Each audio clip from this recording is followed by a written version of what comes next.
विश्वास एकेडमी।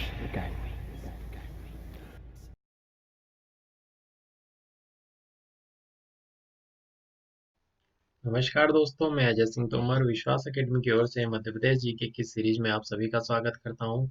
जैसे कि हमने मध्य प्रदेश का भौगोलिक विभाजन स्टार्ट किया था, जिसमें हम मालवा का पठार, मध्य भारत का पठार, रीवा पन्ना का पठार एवं बुंदेलखंड का पठार पढ़ चुके हैं।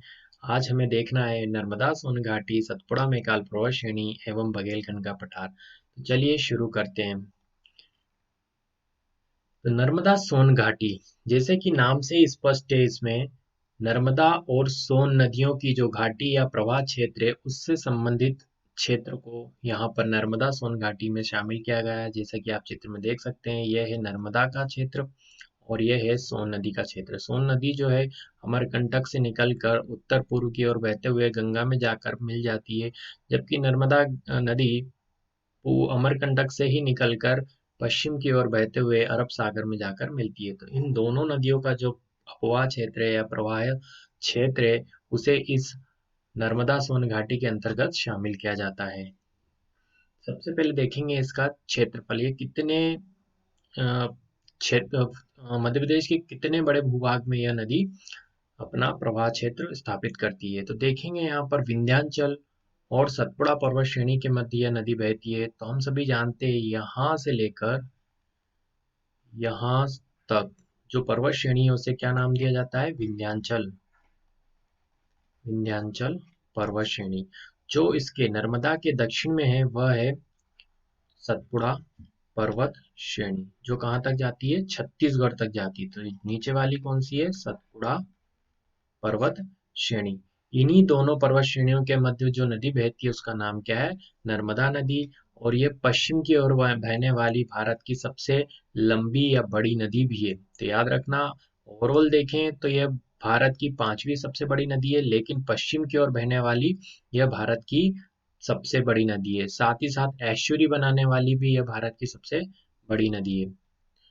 मध्य प्रदेश में दो ऐसी नदियां हैं जो पश्चिम की ओर बहते हुए क्या बनाती हैं? ऐश्वर्य बनाती हैं। एक है नर्मदा, दूसरी है ताप्ती, जो यहाँ से निकलकर इस प्रकार से बहते हुए कहाँ चली जाती है? सूरत से निकलते हुए पहुंच जाती है अरब सागर में।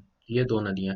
चलिए तो देखते हैं यह जो नर्मदा सोन घाटी का क्षेत्र है वो कितना बड़ा क्षेत्र है। तो यह क्षेत्रफल के आधार पर 86,000 वर्ग किलोमीटर विस्तृत भूभाग में फैला हुआ है, जो मध्य प्रदेश राज्य का लगभग 26% क्षेत्रफल में विस्तृत है।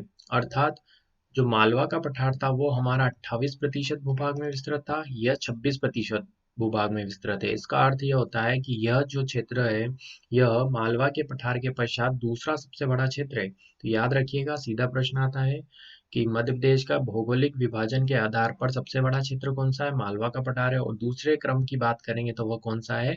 वह है हमारा नर्मदा सोन घाटी का क्षेत्र। इसके बाद हम जो आज का अंतिम भौगोलिक क्षेत्र पढ़ेंगे, जिसका नाम है बघेलखंड का पठार, वो मध्य प्रदेश का सबसे छोटा भौगोलिक क्षेत्र है। ठीक, तो उसकी चर्चा हम आगे करेंगे।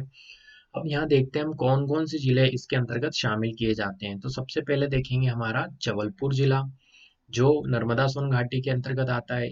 नर्मदा नदी के तट पर ही स्थित है जबलपुर। यहीं पर नर्मदा नदी एक विश्व प्रसिद्ध झरना बनाती है, जिसे हम धुआंधार कहते हैं, धुआंधार जलप्रपात कहते हैं।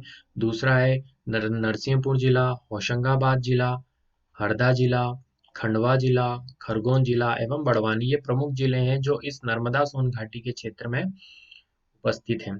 आगे बात करेंगे इस क्षेत्र की जलवायु की। तो यहाँ जो जलवायु पाई जाती है वो मानसूनी प्रकार की जलवायु पाई जाती है। बात करें तो अधिकतर मध्य प्रदेश में या संपूर्ण मध्य प्रदेश में किस प्रकार की जलवायु पाई जाती है? मानसूनी प्रकार की जलवायु पाई जाती है।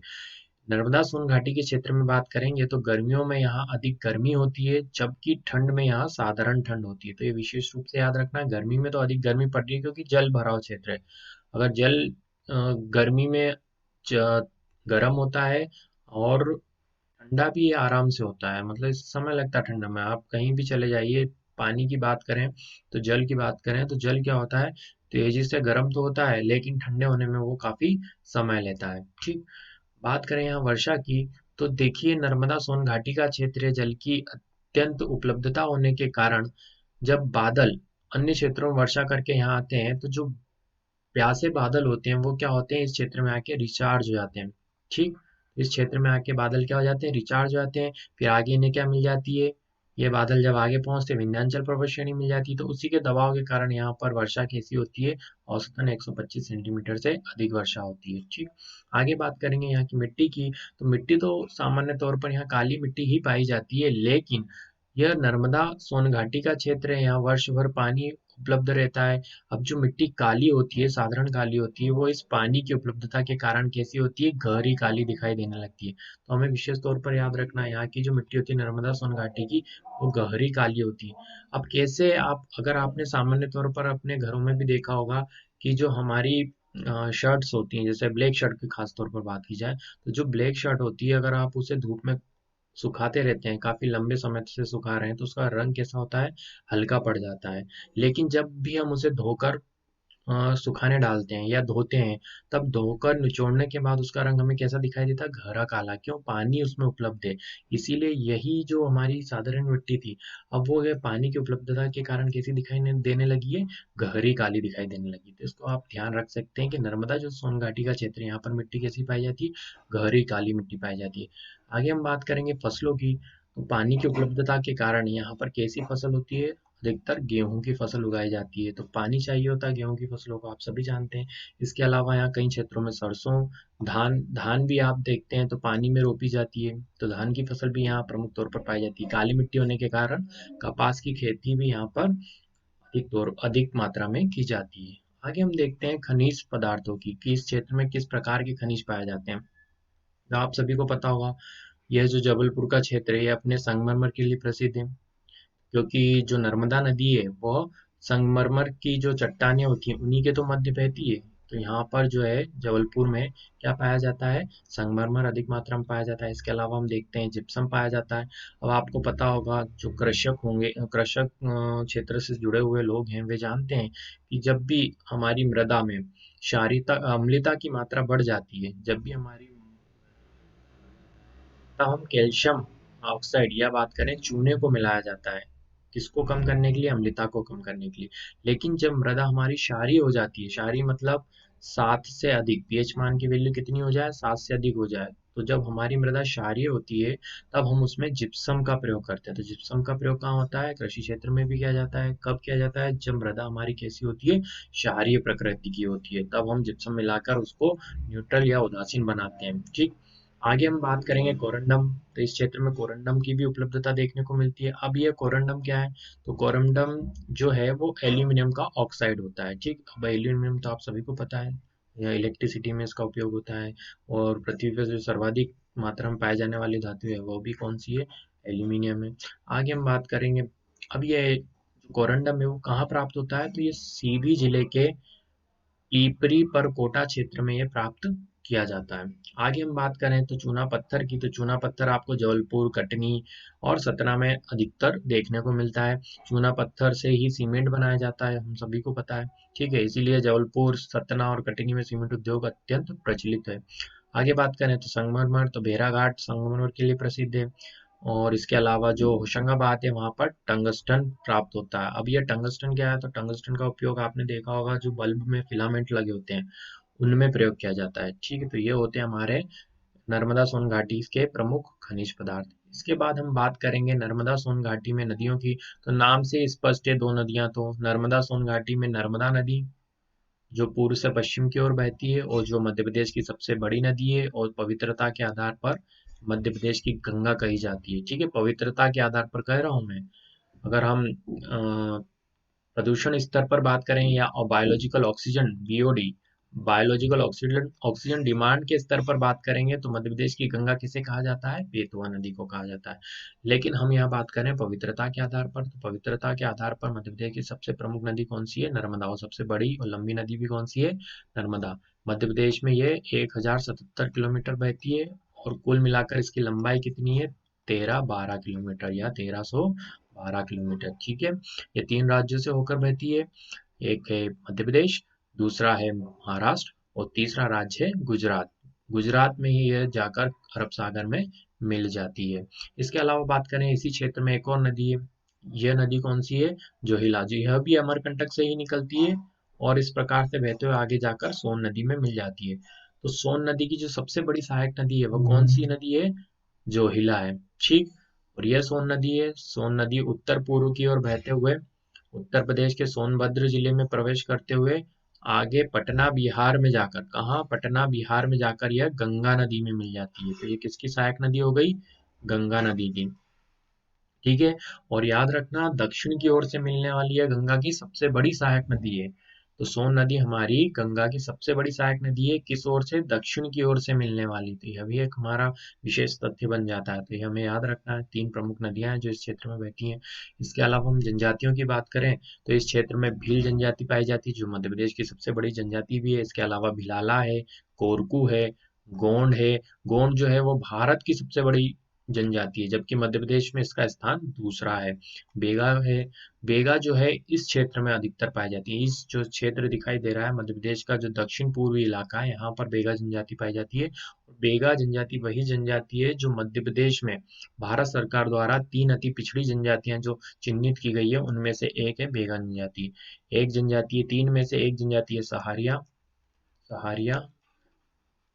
यह जो सहारिया जनजाति है आपको उत्तरी उत्तरी मध्य प्रदेश में देखने को मिलेगी, श्योपुर और बात करें श्योपुर और शिवपुरी की। इसके अलावा बेगा जनजाति हम बात कर ही चुके हैं। एक और आपको देखने को मिलेगी भारिया जनजाति। यह छिंदवाड़ा के पातालकोट में मिलेगी और यह भी क्या है? अति पिछड़ी जनजाति है जो केंद्र सरकार या भारत सरकार द्वारा चिन्हित की गई है। इसके बाद हम बात करेंगे उद्योगों की कि नर्मदा सोन घाटी में कौन कौन से उद्योग हमें देखने को मिलते हैं। तो नर्मदा सोन घाटी में जो उद्योग है वह है ऑर्डिनेंस फैक्ट्री, जो जबलपुर में स्थित है। देखिए ये केंद्र सरकार के अधीन आता है, रक्षा मंत्रालय के अधीन ऑर्डिनेंस फैक्ट्री। यहाँ पर जो है भारत सरकार के लिए, हमारी सेना की बात करें तो हमारी सेना के लिए हथियार बनाए जाते हैं। ठीक। गन कैरिज फैक्ट्री में गन बनाई जाती हैं, तोपें बनाई जाती हैं। जैसे आपसे जो प्रमुख तोपें बनाई गई हैं, धनुष है। धनुष बहुत फेमस तोप है जो इसी गन कैरिज फैक्ट्री से निर्मित की गई है। ठीक है। इसके अलावा गोला बारूदों का जो निर्माण किया जाता है, अब तोप बना देंगे, तोप के साथ उसके गोले बनाए जाते हैं। ठीक है। कारतूस बनाए जाते हैं। तो ये गन कैरिज फैक्ट्री में ही इसका कार्य किया जाता है। ऑर्डिनेंस फैक्ट्री में गोला बारूदों का निर्माण किया जाता है।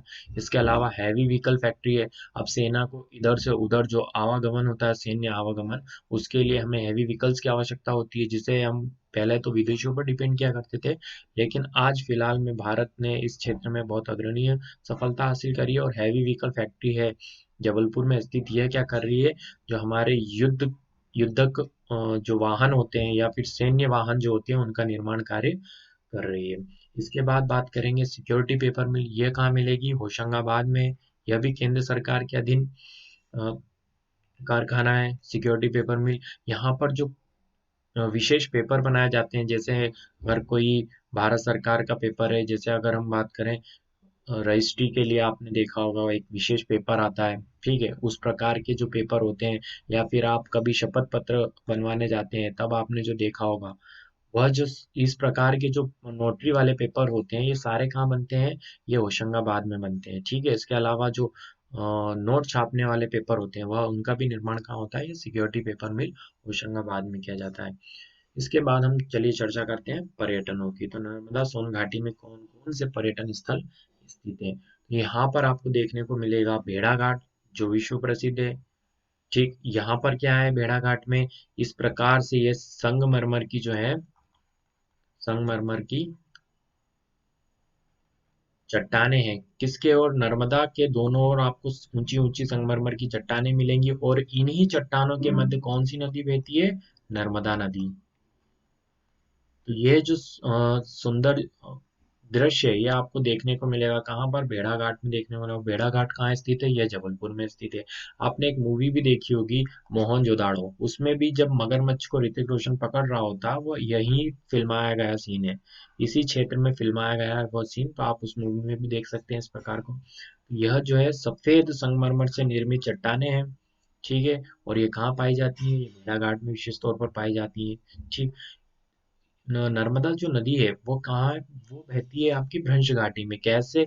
जो ये संगमरमर या चूना पत्थर की चट्टानें हैं, ये समय के साथ पानी में क्या होती है? घुलनशील होती हैं।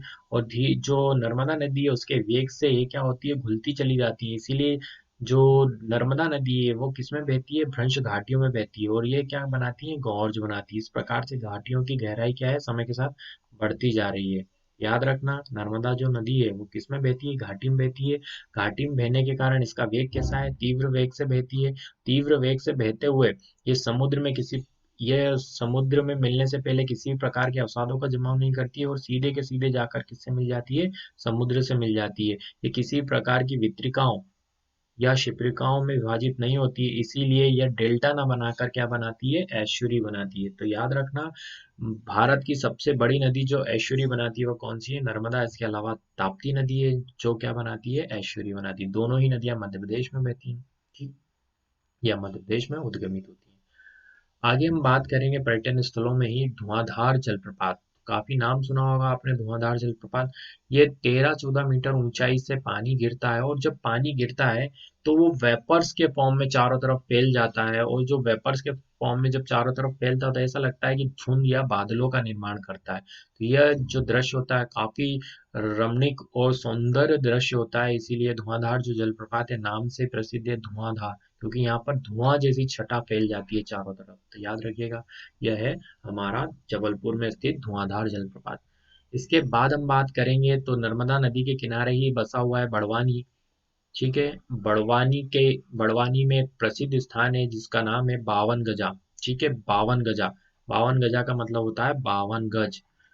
तो यहाँ पर जो जैन धर्म के प्रथम तीर्थंकर हुआ करते थे, आदिनाथ, भगवान आदिनाथ, उनकी विशाल प्रतिमा है जिसकी ऊंचाई कितनी है? 52 गज। और फीट में देखेंगे तो कितनी है? 72 फीट या 72 फीट। याद रखिएगा, यह जो प्रतिमा है किसकी है? भगवान आदिनाथ की है। वे जैन धर्म के प्रथम तीर्थंकर हुआ करते, तो काफी क्वेश्चन यहाँ से बन सकते हैं। जैन धर्म के प्रथम तीर्थंकर कौन थे? आदिनाथ जी थे। ठीक है, इसके अलावा 52 गजा कहाँ स्थित है? तो बड़वानी जिले में स्थित है। इसके अलावा पूछ लें 52 गजा की आदिनाथ जी की जो मूर्ति है वो कितने फीट की है? तो वो 72 72 फीट की, क्योंकि नाम में तो 52 आ रहा है, आप कंफ्यूज हो सकते हैं कि 52 फीट की है कि 72 फीट की, तो इसीलिए कंफ्यूज मत होइए। 52 गज में है, और फीट में बात करेंगे तो कितनी है? 72 फीट है। इसके अलावा बड़वानी की बात करें तो बड़वानी में हम कई बार डिस्कस कर चुके हैं। यहाँ पर है चावल अनुसंधान केंद्र, तो राज्य स्तर का चावल अनुसंधान केंद्र कहाँ मिलता है? बड़वानी में। इसे याद भी रखने के लिए एक ट्रिक या सामान्य याद रखें तो, चावल हमें कैसे पसंद होते हैं? तो बड़े चावल पसंद होते हैं, तो बड़े से याद रख सकते हैं बड़वानी, जहाँ पर क्या है? राज्य स्तरीय चावल अनुसंधान केंद्र। इसके अलावा हम बात करें तो बालाघाट में चावलों का क्या होता है? सर्वाधिक उत्पादन होता है। मध्य प्रदेश की बात की जाए तो बालाघाट में चावलों का सर्वाधिक उत्पादन होता है। अब इसको कैसे याद रखें कि बालाघाट में चावलों का सर्वाधिक उत्पादन हो रहा है? तो इसे याद रख सकते हैं कि बालकों को चावल क्या है? अधिक पसंद होते हैं। बालक बालिकाओं को चावल क्या होते हैं? अधिक पसंद होते हैं। इससे याद रख सकते हैं कि बालाघाट में चावलों का उत्पादन कैसा है? अधिक होता है। इसके अलावा बालाघाट में ही आपको क्या मिलेंगी? आपको मिल जाएंगी पोहा मिलें, क्योंकि चावल का अधिक उत्पादन हो रहा है तो पोहा भी किससे बनता है? चावलों से या धान से बनता है, इसलिए पोहा मिल भी आपको सर्वाधिक कहाँ मिलेंगी? बालाघाट में मिलेंगी। सिंपल सी बात है, जिस चीज का उत्पादन जहाँ होगा मैक्सिमम चांस होते हैं कि वहीं पर उसके उससे संबंधित जो फैक्ट्रियां होती हैं, उद्योग होते हैं, वो पनपते हैं। जैसे बात की जाए तो मध्य प्रदेश में काली मिट्टी पाई जाती, मध्य प्रदेश के मालवा खंड में जो है काली मिट्टी पाई जाती है, तो यहाँ सूती वस्त्र उद्योगों का जमावड़ा आपको देखने को मिलेगा, क्योंकि कपास का उत्पादन होता है काली मिट्टी में, और कपास से सूती वस्त्र बनाए जाते हैं। ठीक है, तो ये सारी चीजें आपको ध्यान रखना। अगर हम मध्य प्रदेश के, अगर भारत या दुनिया के भी अगर भौगोलिक परिदृश्य को हम अच्छे से पढ़ लेते हैं तो हमारे अधिकतर जो चीजें होती हैं जीके से संबंधित वो सारी क्लियर हो जाती हैं, हमें रटने की आवश्यकता नहीं पड़ेगी। अगर हम ये सारी चीजें देखते हुए चलते हैं तो निश्चित तौर पर हमें ये बहुत लाभ देती हैं। कि अगर जैसे मान लीजिए मध्य प्रदेश के पश्चिमी क्षेत्र में वनों की सघनता क्या है? विरल है वन, यहाँ पर विरल पाए जाते हैं। जबकि पूर्वी मध्य प्रदेश की बात करें तो वहाँ वन कैसे होते हैं? सघन पाए जाते हैं। तब इससे क्या होगा कि पश्चिम मध्य प्रदेश में हम जानते हैं वर्षा की मात्रा कम है। पूर्वी मध्य प्रदेश में अपेक्षाकृत अधिक वर्षा होती, तो वर्षा अधिक होगी तो वनों की सघनता भी अधिक होगी। वनों की सघनता अधिक होगी तो वनों पर आधारित उद्योग आपको कहाँ देखने को मिलेंगे? पूर्वी मध्य प्रदेश में देखने को मिलेंगे। ठीक है, ये एग्जाम्पल है किस प्रकार से अगर आप सारी चीजों को इंटरलिंक कर पाएंगे, आप ज्योग्राफिकल कंडीशंस को समझ पाएंगे अच्छे से मध्य प्रदेश या भारत की, तो आप उससे संबंधित उद्योग, उससे संबंधित व्यवसाय, उससे संबंधित वहाँ के परिदृश्य, भौगोलिक परिदृश्य को आसानी से समझ पाएंगे। बस आप हमसे जुड़े रहिए, हम इसी तरह की सारी चीजें आपको देते रहेंगे, समझाते रहेंगे, जिससे आपको रटना ना पड़े। ठीक है, एमपी जीके मतलब अथाह है, अब आप इसका ना ओर है ना छोर है, लेकिन हम क्या है, हम इस तरह से तैयारी करेंगे कि लंबे समय तक हमें इसकी सारी चीजें याद रहेंगी, कुछ भी रटने की आवश्यकता नहीं पड़ेगी, आप समझ के सारी चीजों का आंसर दे पाएंगे। कई बार क्या होता है, प्रश्न बिल्कुल ही अनोखे और नवीन प्रश्न आते हैं जो कहीं आपने कभी नहीं पढ़े होंगे, वहां पर आंसर कैसे देंगे आप, इन्हीं आधारों पर देंगे कि आपके अगर कॉन्सेप्ट क्लियर है, मध्य प्रदेश के ज्योग्राफिकल कॉन्सेप्ट क्लियर है आपके, तो आप बहुत सारे आंसर, मैक्सिमम 90% आंसर आप आसानी से दे पाएंगे। ठीक है, तो चलिए आगे हम देखते हैं। आगे हम बात करेंगे महेश्वर की। ठीक, तो ये महेश्वर जो है, जो महाजनपद हुआ करता था अवंती, अवंती उसकी दूसरी राजधानी हुआ करता था। एक राजधानी तो क्या थी, उज्जैनी, और दूसरी क्या थी, महेश्वर हुआ करती थी। ठीक है, अब ये महेश्वर का जो ये घाट दिख रहा है, ये किसने बनवाया था, तो महारानी अहिल्याबाई द्वारा बनवाया गया था। होलकर वंश की महारानी थी अहिल्याबाई, जिन्होंने इस घाट की रचना की थी या इस घाट का निर्माण करवाया था। ठीक है, कहाँ स्थित है, तो ये खरगोन में स्थित है, तो याद रखिएगा। इसके अलावा हम देखेंगे ओंकारेश्वर। तो ओंकारेश्वर विश्व प्रसिद्ध है, ये भारत के 12 ज्योतिर्लिंगों में से एक है, याद रखिएगा। भारत के जो 12 ज्योतिर्लिंग है, ठीक, उनमें से 2 ज्योतिर्लिंग कहाँ मिलेंगे आपको, मध्य प्रदेश में मिलेंगे। एक आपको मिलेगा उज्जैन में, महाकालेश्वर। ठीक है, अब भगवान जो महाकालेश्वर है, इनकी चर्चा हमने मालवा की पठार में भी की थी। ये कैसे हैं, दक्षिण मुखी, एकमात्र दक्षिण मुखी शिवलिंग है। तो याद रखिएगा, जो उज्जैन के महाकालेश्वर हैं, वे एकमात्र दक्षिण मुखी शिवलिंग है। तो ये हमारे लिए विशेष तौर पर याद रखना है, और 12 ज्योतिर्लिंगों में शामिल है। दूसरे हमारे 12 ज्योतिर्लिंगों में से कौन है, ओंकारेश्वर। और इसी के साथ यहाँ पर एक और मंदिर है जिसे कहते हैं ममलेश्वर, ममलेश्वर। ठीक है, तो वो इसी में शामिल किया जाता है, अलग से नहीं है। ओंकारेश्वर और ममलेश्वर को एक ही ज्योतिर्लिंग माना गया, अलग अलग नहीं माना गया है। ठीक है, और ये जो ओंकारेश्वर है, ये ओंकारेश्वर नाम क्यों पड़ा है, तो यह जो आपको दिख रहा होगा नदी द्वीप, ये मध्य प्रदेश का सबसे बड़ा नदी द्वीप भी है। कौन सा, ओंकारेश्वर नदी द्वीप, ये मध्य प्रदेश का सबसे बड़ा नदी द्वीप है। ठीक, नर्मदा नदी पर बना है। ये ओंकारेश्वर जो द्वीप है वो किस पर बना है, नर्मदा नदी पर बना है। ये जो पर्वत है, ओंकारेश्वर पर्वत जो है, ये ओम आकृति का है। कैसा है, ओम आकृति का है, इसीलिए इसका नाम क्या पड़ गया है, ओंकारेश्वर पड़ गया है। इसके चारों, तो ओंकारेश्वर के दोनों ओर जो नदियां जाती हैं, प्रवाहित होती है, तो ऊपर की जो नदी की शाखा होती है, या बात करें ये जो धारा है नदी की, इसे कहा जाता है कावेरी। मतलब ओंकारेश्वर के उत्तरी नर्मदा नदी की शाखा को कावेरी, और दक्षिणी नर्मदा नदी की शाखा को नर्मदा ही कहा जाता है। तो ये विशेष तौर पर याद रखना, पूछा जा सकता है प्रश्न, अभी तक पूछा नहीं गया है कि नर्मदा नदी जब ओंकारेश्वर पर्वत से या ओंकारेश्वर नदी द्वीप से प्रवाहित होती है, तो उत्तरी शाखा को क्या कहा जाता है और दक्षिणी शाखा को कहा जाता है। उत्तरी को हम कहेंगे कावेरी, और दक्षिणी को क्या कहा जाता है, नर्मदा कहा जाता है। ठीक है, तो यहाँ से आगे बढ़ते हैं, देखते हैं इसके अलावा अ, नर्मदा नदी पर कुछ जलप्रपात भी स्थित है। ठीक है, इनमें से हम देखेंगे, सबसे पहले देखते हैं दुग्ध धारा। तो इसकी बात हम कर चुके हैं, कहाँ बनता है दुग्ध धारा जलप्रपात, ये आपको अमरकंटक में ही देखने को मिलेगा। ठीक है, तो ये दुग्ध धारा जलप्रपात है, ये कहाँ मिलेगा, अमरकंटक। इसके अलावा कपिल धारा जलप्रपात, यह भी अमरकंटक में, अमरकंटक जिले में मिलेगा, देखने अमरकंटक में देखने को मिलेगा। इसके अलावा भेड़ाघाट की बात कर चुके हैं, धुआंधार जलप्रपात ये जबलपुर में स्थित है। इसके अलावा सहस्त्रधारा जलप्रपात ये कहाँ देखने को मिलेगा, मंडला जिले में देखने को मिलता है। ठीक, इसके बाद आगे बात करते हैं नवदा टोली की। तो ये जो नवदा टोली है, ये प्राग ऐतिहासिक कालीन स्थल है, जो 1600 ईसा पूर्व का स्थल है। ठीक है, ये कैसा है, प्रागैतिहासिक कालीन स्थल है। कहाँ पर स्थित है, तो ये महेश्वर में स्थित है, नर्मदा के तट पर स्थित है। ठीक है, अब महेश्वर कहाँ है, तो खरगोन जिले के अंतर्गत आता है। ठीक, अब ये कैसा स्थल है, ऐतिहासिक स्थल है, और नर्मदा जो नर्मदा सोन घाटी है, इसी क्षेत्र में यह जो सभ्यता है पनपी थी। कौन सी, नावदा टोली सभ्यता। इसके बाद एक और सभ्यता हमें देखने को मिलती है, वो कौन सी है, कसरावत सभ्यता। यह कहाँ पर है, अभी खरगोन जिले में स्थित है। ठीक, तो ये दोनों ऐतिहासिक स्थल हैं, ये हमारे मध्य प्रदेश में स्थित हैं, और ये नर्मदा नदी के आसपास या नर्मदा घाटी क्षेत्र में विकसित हुई एक सभ्यता है। इसकी खोज कब की गई थी, तो इसकी खोज 1957 या 1957-58 के मध्य की गई थी। ठीक है, तो आगे देखते हैं। इसके बाद हम बात करेंगे नर्मदा सोन घाटी राज्य का सबसे निचला भूभाग है, तो ऑब्वियसली बात की जाए तो नर्मदा नदी जो है वो भ्रंश में घाटी में बहती है। कैसी घाटी में? भ्रंश घाटी में, जिसके उत्तर में विंध्याचल पर्वतमाला है और दक्षिण में सतपुड़ा पर्वतमाला है और बीच में हमारी नर्मदा नदी बहती है। तो यह घाटी में या भ्रंश में बहने वाली नदी है, इसीलिए यह है मध्य प्रदेश का सबसे निचला भाग। और निरंतर ये क्या कर रही है, अपनी जो गहराई है वो बढ़ाती जा रही है, क्योंकि चूना पत्थर या संगमरमर की चट्टानों के बीच से बहती है और धीरे धीरे समय के साथ उससे क्या कर रही है, ये घिसते हुए आगे बढ़ रही है।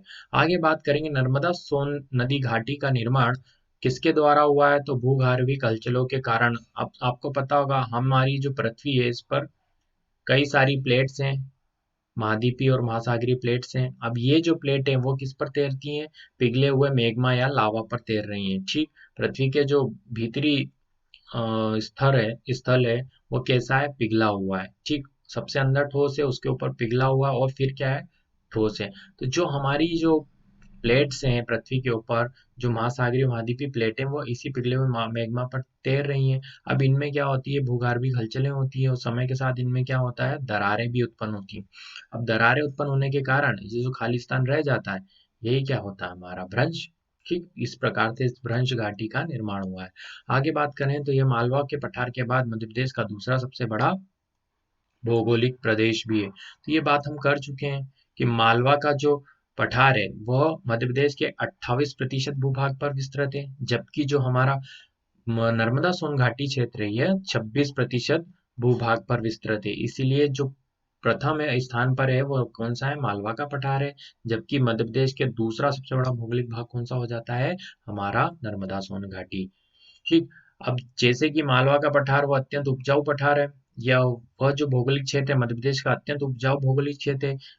और दूसरे नंबर पर बात की जाए सबसे उपजाऊ भौगोलिक क्षेत्र की, वहां भी कौन सा नाम आएगा, आपका नर्मदा सोन घाटी का नाम आता है। ठीक, इसके बाद हम बात करें तो नर्मदा की जो उत्तरी सहायक नदियां हैं उसकी लंबाई क्या होती है, दक्षिणी सहायक नदियों की अपेक्षा कम होती है। तो जैसे कि हमने देखा है, यहाँ पर एक करेक्शन है, नर्मदा की जो उत्तरी सहायक नदियां हैं उनकी लंबाई क्या होती है, अधिक होती है, और जो दक्षिणी सहायक नदियां हैं उनकी लंबाई क्या होती है, कम होती है। जैसे जो नर्मदा की उत्तरी सहायक नदियां जैसे हिरण है, आपको यहाँ पर देखने को मिलेंगी। कौन कौन सी उत्तरी सहायक नदियां, जैसे बरना हो गई, कोलार हो गई,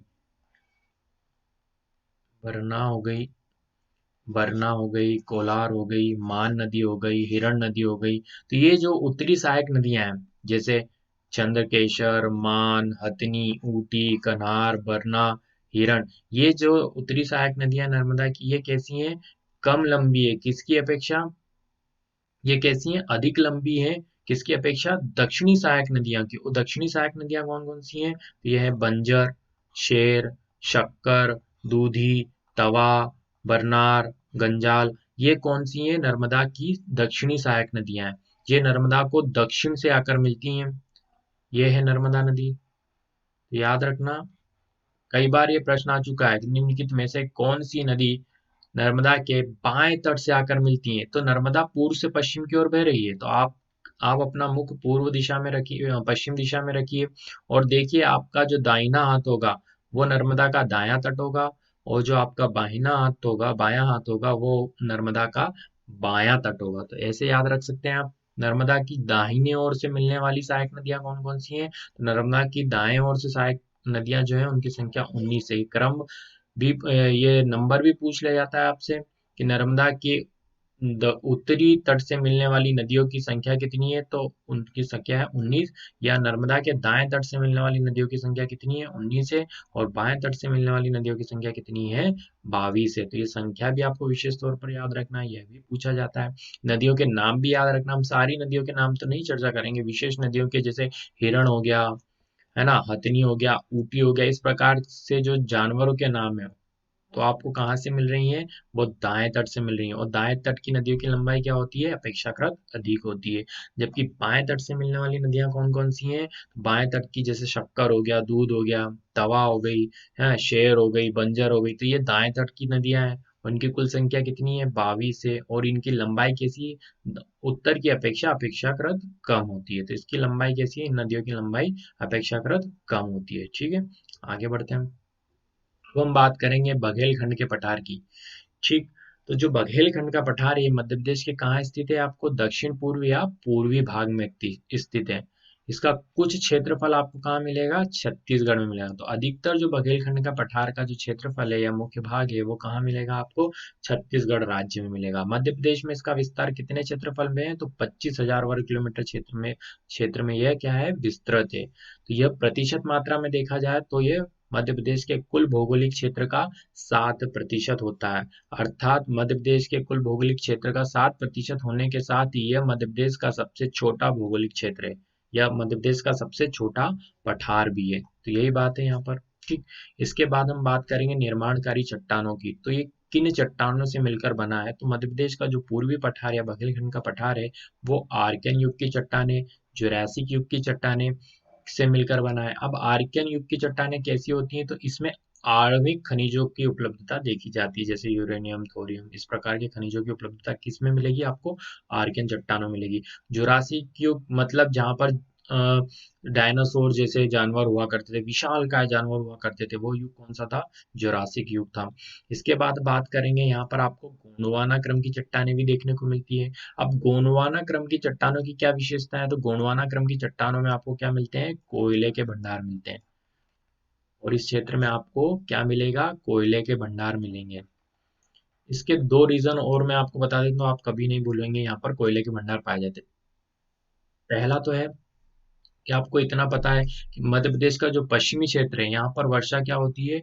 अपेक्षाकृत कम होती है। और जबकि मध्य प्रदेश का जो पूर्वी क्षेत्र है, यहाँ वर्षा क्या होती है? अपेक्षाकृत अधिक होती है। ठीक है, अब वर्षा अधिक होगी, वर्षा की मात्रा अधिक है, तो यहाँ पर आपको वनों की सघनता भी क्या मिलेगी? अधिक मिलेगी। और पश्चिम मध्य प्रदेश में वनों की सघनता क्या है? विरल है। ठीक, अब वनों की सघनता अधिक होगी, तो ये जो वन है कभी ना कभी क्या होंगे? भूगर्भिक परिवर्तनों के कारण क्या होंगे? दबेंगे। और दबने के बाद किसके रूप में? जीवाश्मों का रूप धारण कर लेंगे। ठीक, और दबने के बाद क्या बना देंगे? कुछ लाखों हजारों वर्ष बाद ये क्या बन जाएंगे? कोयला के रूप में परिवर्तित हो जाएंगे। तो याद रखना आप यहाँ पर कि कोयला कैसे बनता है? लकड़ियों या वनों के दबने से ही बनता है। तो यहाँ वनों की सघनता अधिक है, तो यहाँ कोयले की भी सघनता क्या मिलेगी? आपको अधिक पाई जाएगी। इसीलिए जो मध्य प्रदेश का यह पूर्वी क्षेत्र है, यहाँ कोयले के भंडार आपको क्या मिलते हैं? अधिक मिलते हैं। तो याद रखना।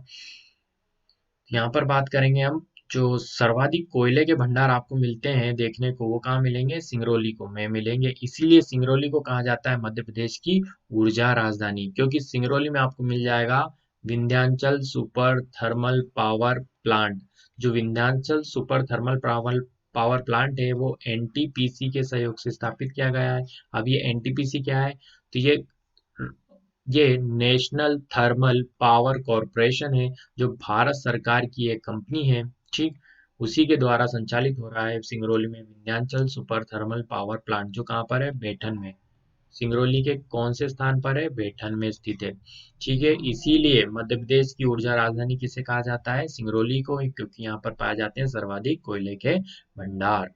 अब बात करेंगे कि बघेलखंड के पठार में आपके कौन कौन से जिले शामिल है। तो यहाँ पर आप चित्र में देख सकते हैं बघेलखंड में कौन कौन से जिले शामिल हैं। सीधी सीधी से अलग होकर बना है सिंगरौली, शहडोल, अनूपपुर, डिंडोरी डिंडोरी उमरिया एवं कटनी। तो यह जो मध्य प्रदेश के पूर्वी जिले हैं, यह शामिल है किसमें? बघेलखंड के पठार में। इसके बाद हम बात करेंगे नदियों की। तो इस क्षेत्र में कौन कौन सी नदियां हैं? तो सोन नदी आपको पता ही होगा, अमरकंटक की चोटी से निकलती है। ठीक, अमरकंटक की ऊंचाई क्या है? तो 1066 मीटर है, जहां से सोन नदी, नर्मदा नदी एवं जोहिला नदी का क्या होता है? उद्गम होता है। ठीक, इसके बाद हम बात करेंगे यहाँ पर कौन सी नदियां बहती हैं। रिहंद नदी बहती है। रिहंद के अलावा गोपद नदी है। इसके अलावा कौन सी है? जोहिला नदी। तो सोन नदी की ये सारी सहायक नदियां, रिहंद हो, गोपद हो या फिर जोहिला, ये तीनों ही किसकी सहायक नदियां हैं? सोन नदी की सहायक नदी है। सोन नदी की सबसे प्रमुख सहायक की बात करें तो वो कौन सी है? जोहिला नदी है। ठीक है, इसको जरूर याद रखिएगा आप लोग। बघेलखंड के पठार में मुख्यतः 4 नदियां प्रवाहित होती हैं। इनमें सबसे महत्वपूर्ण है सोन नदी। उद्गमित होती है, वो होती है अमरकंटक के पर्वत से। अमरकंटक जो पहाड़ी है, उसकी ऊंचाई है 1066 मीटर। ठीक है, 1066 मीटर। यहाँ से मध्य प्रदेश की मुख्यतः 3 नदियों का उद्गम होता है। एक है मध्य प्रदेश की सबसे पवित्र नदी, जिसका नाम है नर्मदा। दूसरी नदी है सोन और तीसरी नदी है जोहिला। जोहिला का उद्गम इधर अमरकंटक की पहाड़ी से ही होता है। जिला कौन सा है? तो जिला है इसका अनूपपुर। ठीक है। और तहसील अगर पूछ लिया जाए तो तहसील याद रखना पुष्पराजगढ़। क्या है? पुष्पराजगढ़। यह इसकी तहसील है। कहाँ है? अनूपपुर जिले में है, जहाँ पर स्थित है अमरकंटक की चोटी, जहाँ से निकलती है तीन प्रमुख नदियाँ। एक है जोहिला, और दूसरी है सोन, और तीसरी है मध्य प्रदेश की सबसे पवित्र और बड़ी नदी नर्मदा। चलिए, तो बघेलखंड के पठार मुख्यतः चार नदियां हैं। पहले जिसकी चर्चा हम कर रहे हैं, जिसमें सर्वप्रमुख है सोन नदी। तो सोन नदी अमरकंटक से निकलकर मध्य प्रदेश के उत्तर पूर्व की ओर बहते हुए, तो देखिए आपको दिख रहा होगा यहाँ पर, उत्तर पूर्व की ओर बहते हुए पहुंच जाती है उत्तर प्रदेश में। और उत्तर प्रदेश में सोनभद्र जो जिला है उत्तर प्रदेश का, वो किस नदी के तट पर है? तो वो सोन नदी के तट पर स्थित है। आगे ये जाती है और कहाँ? बिहार पहुंच जाती है। बिहार में जो पटना है, जो बिहार की राजधानी भी है, वहां पर एक स्थान है दानापुर।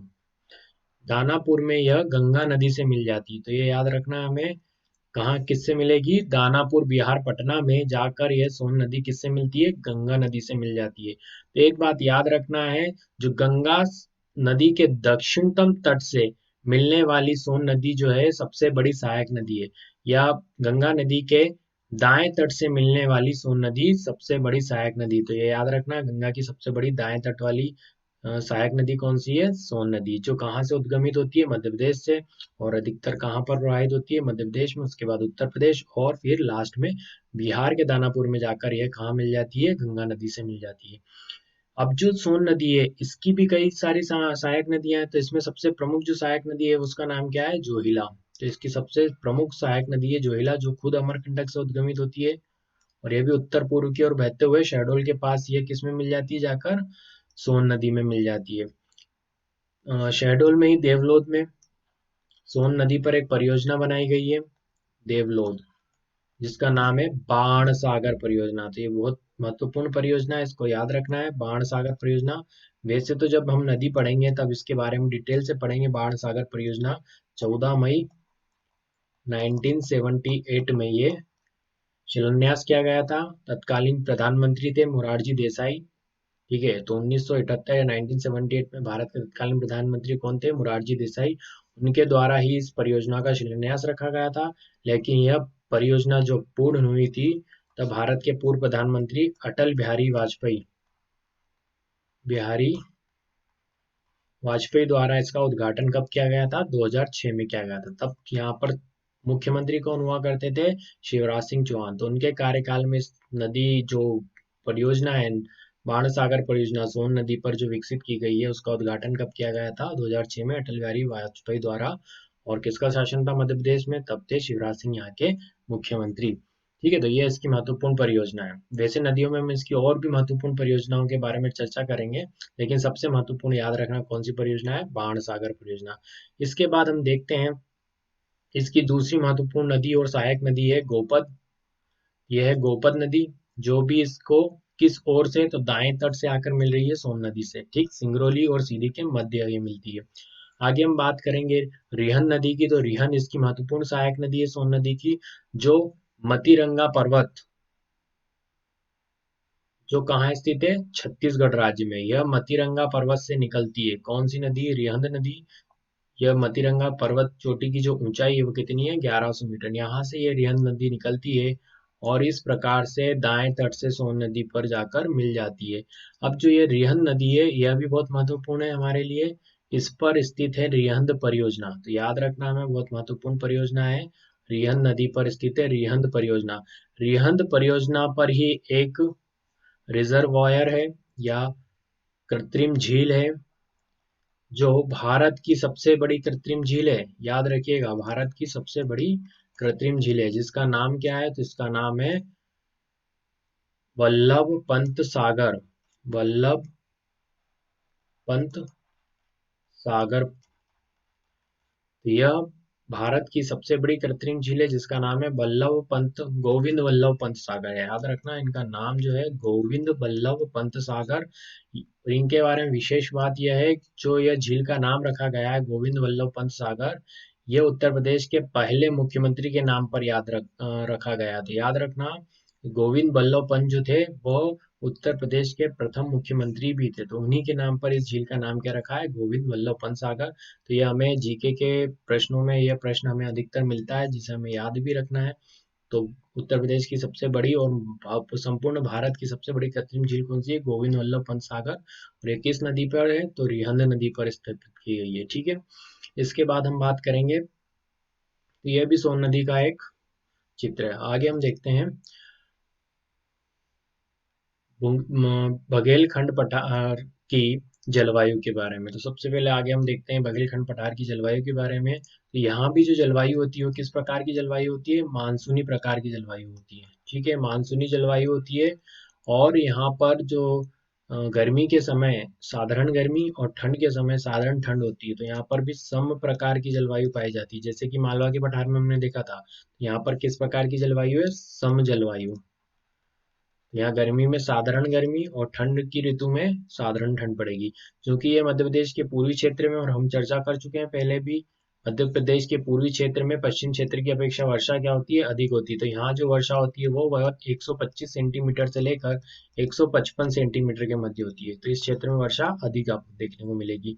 आगे हम बात करेंगे, वर्षा अधिक होगी। तो वर्षा अधिक होने से क्या होता है, वनों की सघनता अधिक होगी। जैसे हमने देखा है भूमध्य सागर, भूमध्य रेखा के आसपास वर्षा अधिक होती है, तो भूमध्य रेखा के आसपास आपको सदाबहार वन देखने को मिलते हैं। उसी प्रकार से यह जो क्षेत्र है मध्य प्रदेश का पूर्वी क्षेत्र, यहाँ पर भी आपको क्या दिखेंगे, सघन वन दिखेंगे। अब ये जो सघन वन है, ये क्रमिक विकास के दौरान क्या हुआ है, पृथ्वी में हलचल या उत्खनन उथल पुथल होती रहती है। अब इस स्थिति में होता है क्या है, ये जो वन होते हैं ये दब जाते हैं। दबने के बाद ये समय के साथ क्या है, किस में रूपांतरित हो जाते हैं, कोयले में रूपांतरित हो जाते हैं। इसीलिए मध्य प्रदेश का ये जो पूर्वी क्षेत्र है ये क्या है, कोयले भंडारों के लिए भी जाना जाता है। ठीक, इसी कारण मध्य प्रदेश का जो सिंगरौली है उसे ऊर्जा राजधानी कहा जाता है, क्योंकि सबसे ज्यादा विस्तृत कोयला भंडार आपको कहाँ मिलेगा, वो मिलेगा सिंगरौली में। आगे हम देखते हैं इस क्षेत्र की मिट्टी की बार चर्चा करते हैं। इस क्षेत्र में जो मिट्टी पाई जाती है वो कौन सी मिट्टी होती है, लाल पीली मिट्टी। अब लाल पीली मिट्टी की उपस्थिति के कारण यहाँ पर किसकी खेती अधिक होगी, चावल की। तो याद रखना, जहाँ भी लाल पीली मिट्टी होगी और वर्षा का स्तर अच्छा होगा, जल की उपलब्धता अच्छी होगी, तो वहाँ किसकी खेती होती है, सबसे ज्यादा चावल की खेती अधिक होती है। दूसरी बात करें लाल पीली मिट्टी की, तो लाल रंग मिट्टी का क्यों होता है, तो इसमें उपस्थित होता है फेरिक ऑक्साइड। तो फेरिक ऑक्साइड या फेरस ऑक्साइड की उपस्थिति के कारण मिट्टी का रंग क्या होता है, लाल होता है। जब इस लाल मिट्टी में जल की उपलब्धता हो जाती है या जल मिला दिया जाता है, तो उसका रंग कैसा दिखाई देता है, पीला। तो याद रखना लाल पीली मिट्टी किस कारण होती है। आगे बात करेंगे फसलों की, तो जैसा कि हम चर्चा कर चुके हैं, लाल पीली मिट्टी का क्षेत्र है, दूसरा अधिक वर्षा का क्षेत्र है, इसलिए यहाँ पर चावल की खेती अधिक होती है। इसके अलावा ज्वार, तिल और अलसी की भी यहाँ पर प्रमुखतः खेती की जाती है। आगे देखते हैं यहाँ के प्रमुख पर्वतों की, तो सबसे महत्वपूर्ण पर्वत तो आप सभी को पता होगा, अमरकंटक है, जहाँ से तीन प्रमुख नदियों का उद्गम होता है, नर्मदा, सोन और जोहिला। इसके अलावा हम देखते हैं इसकी ऊंचाई, तो अमरकंटक चोटी की जो ऊंचाई है वो 1066 मीटर है। कई एग्जाम्स में ये प्रश्न आपको मिल चुका है कि अमरकंटक पर्वत की ऊंचाई कितनी है, तो ये कितनी है, 1066 या 1066 मीटर। इसके अलावा अमरकंटक में एक और पर्वत है जिसका नाम है देवगढ़, और इसकी ऊंचाई है 1022 मीटर। ये दोनों ही कहाँ स्थित है, तो जिले का नाम है अनूपपुर। ये रूप विशेष रूप से याद रखना है इस चीज को। बात करेंगे यहाँ के उद्योगों की, तो जैसा कि हम कई बार चर्चा कर चुके हैं कि मध्य प्रदेश का जो पूर्वी क्षेत्र होता है, जहाँ पूर्वी पठार या हमारा जो बघेलखंड का पठार स्थित है, इस क्षेत्र में वर्षा अधिक होती है। वर्षा के साथ साथ यहाँ वनों की सघनता भी क्या है, अधिक है।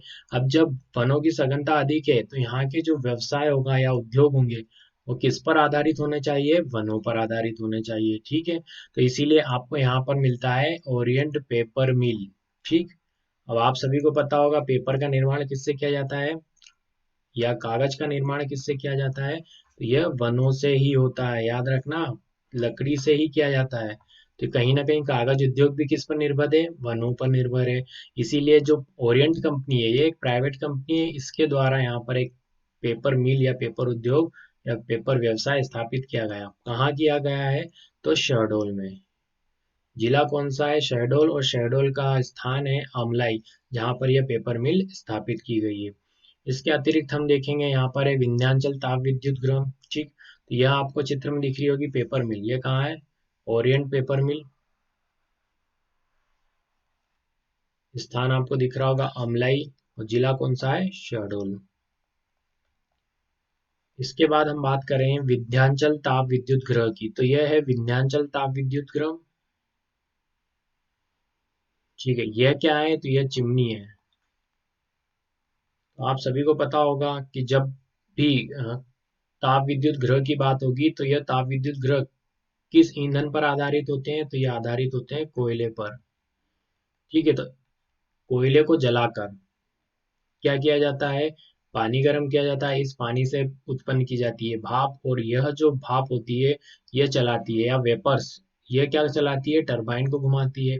टरबाइन क्या करते हैं, जनरेटर को चलाते हैं, और जनरेटर से क्या होती है, इलेक्ट्रिसिटी उत्पन्न होती है। तो यह पूरी प्रक्रिया होती है बिजली बनाने की, किसके द्वारा, ताप विद्युत गृह के द्वारा। ठीक है, और यह चिमनी क्या करती है, जो वाष्प होती है या फिर धुआं होता है उसको बाहर निकालने का काम करती है। तो यह कहाँ पर स्थित है, Vindhyachal super thermal power plant, यह स्थित है सिंगरौली में। तो याद रखना विशेष तौर पर कहाँ स्थित है, सिंगरौली में। यह लगभग 5000 मेगावाट बिजली उत्पादित कर रहा है, इसीलिए मध्य प्रदेश की ऊर्जा राजधानी भी किसे कहा जाता है, सिंगरौली को कहा जाता है। ठीक, इसके अलावा बात करेंगे सिंगरौली के अलावा है संजय गांधी ताप विद्युत गृह। ये कहाँ मिलेगा, तो ये वीरसिंहपुर में मिलेगा आपको, संजय गांधी ताप विद्युत गृह।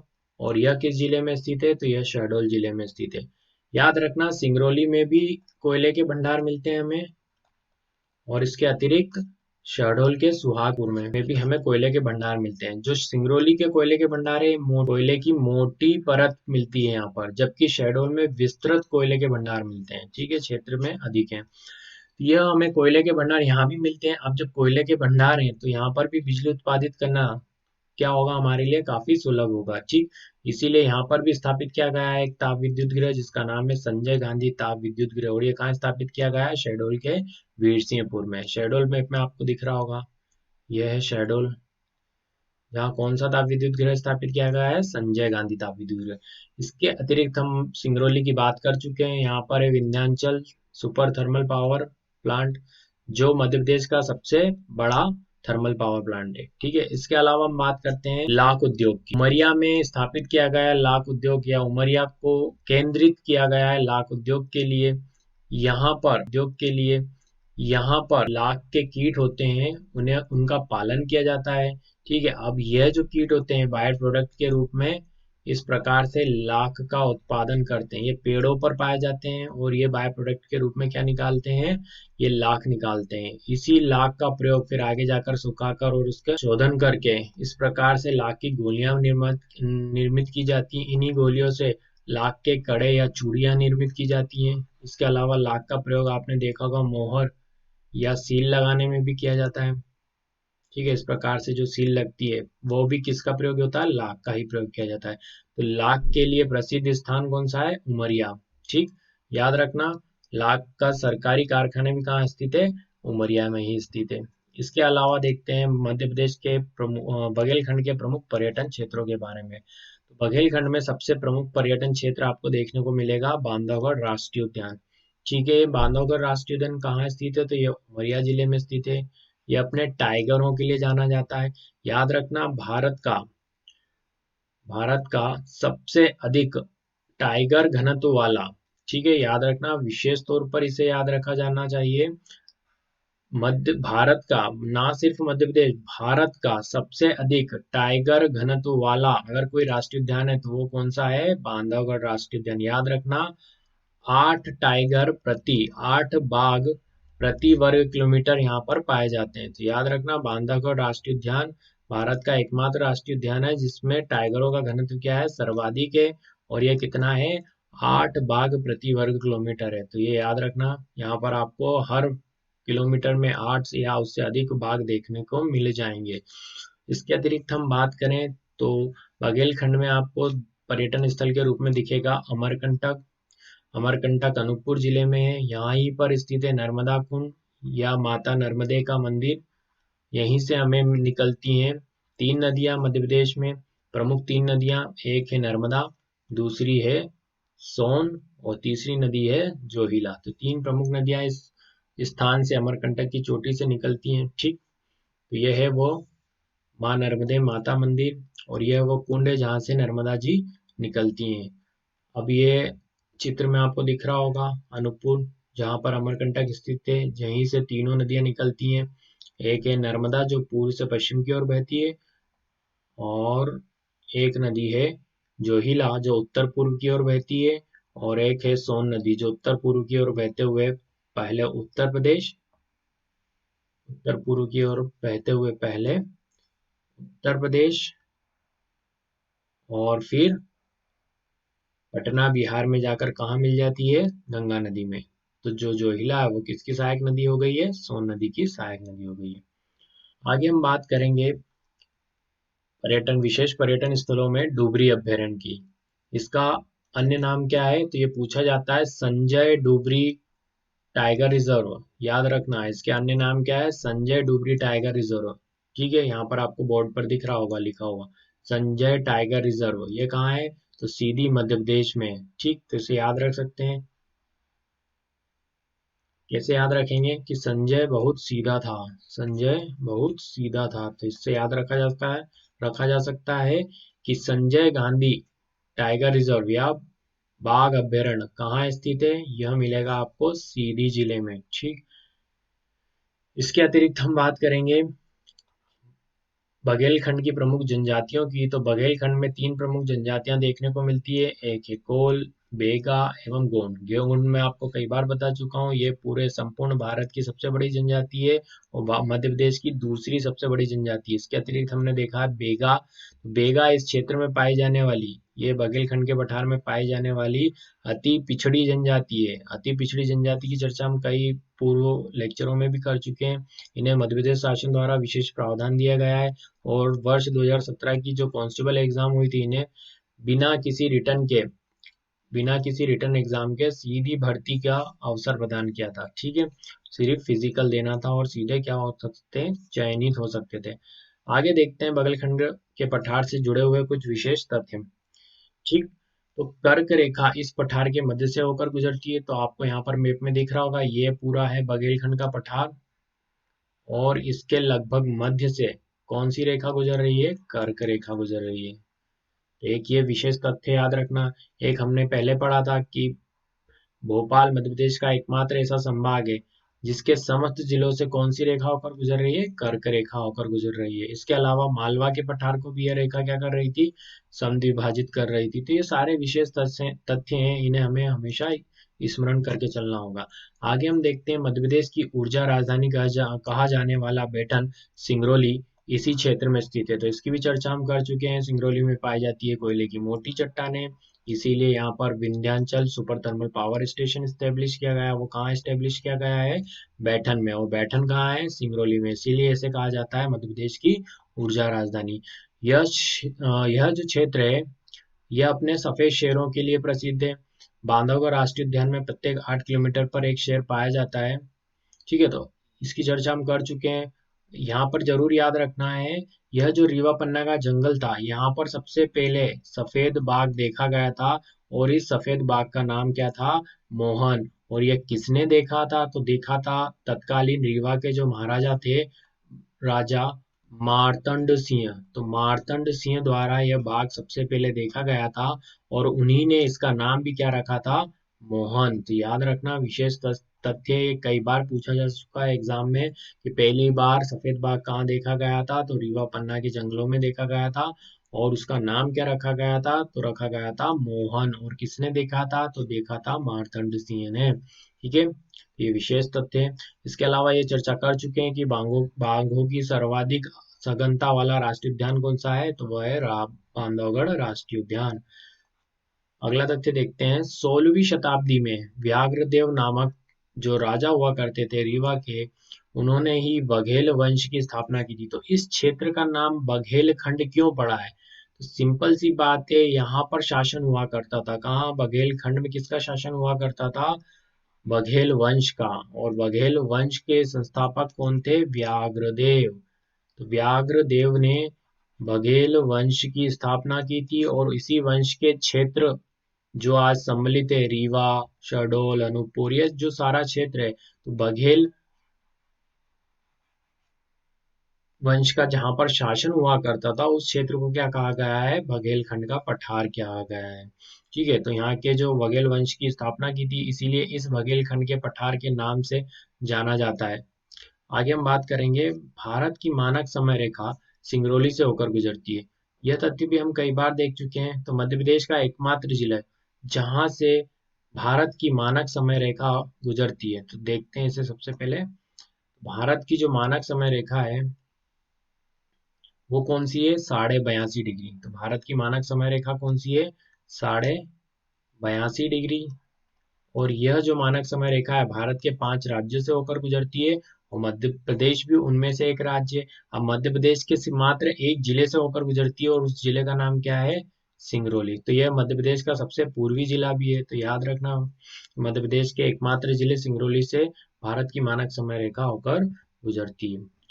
चलिए, तो आगे हम बात करेंगे सतपुड़ा प्रदेश की। तो यह हमारा अंतिम, मध्य प्रदेश का भौगोलिक विभाजन में अंतिम भूभाग बचा हुआ है जिसका नाम है सतपुड़ा प्रदेश। ठीक है, ये मध्य प्रदेश के सबसे दक्षिण का हिस्सा है। तो मध्य प्रदेश का जो दक्षिणतम भाग है उसे हम किस नाम से जानते हैं, सतपुड़ा प्रदेश या सतपुड़ा मैकाल पर्वत श्रेणी के नाम से जानते हैं। ये जो क्षेत्र दिख रहा है आपको रेड रेड लाइन में, यह कौन सा क्षेत्र है, सतपुड़ा मैकाल पर्वत का प्रदेश।